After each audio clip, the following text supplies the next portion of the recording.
Supporters of Egypt's President Abdel el-Sisi are working to help him stay in power longer. Egypt's parliament today expected to nod through changes to the constitution, paving the way for Sisi to stay in power until 2034. Egypt would still need to hold a referendum to finalise the move, which would also give him greater control over the judiciary.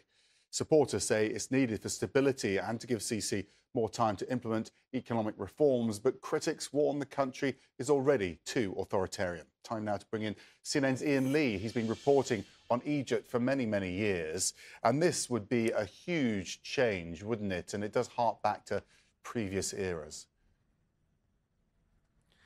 That's right. A lot of people, when you see what they're saying about this in Egypt, are saying this is reminiscent of the Mubarak days, where that president, who was president until ousted in 2011, had served nearly 3 decades. They say that this just sets up President Sisi for a similar run. He is 64 years old, and if this amendment goes through, then he could be president until he's about 80 years old.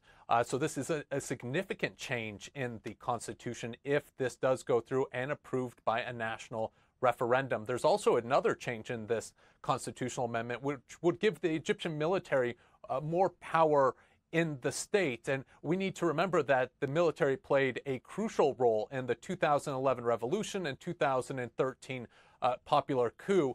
And so this new amendment would give them a greater status within the state. Now, people do say, the supporters of it, that this is to bring stability and security that Egypt desperately needs.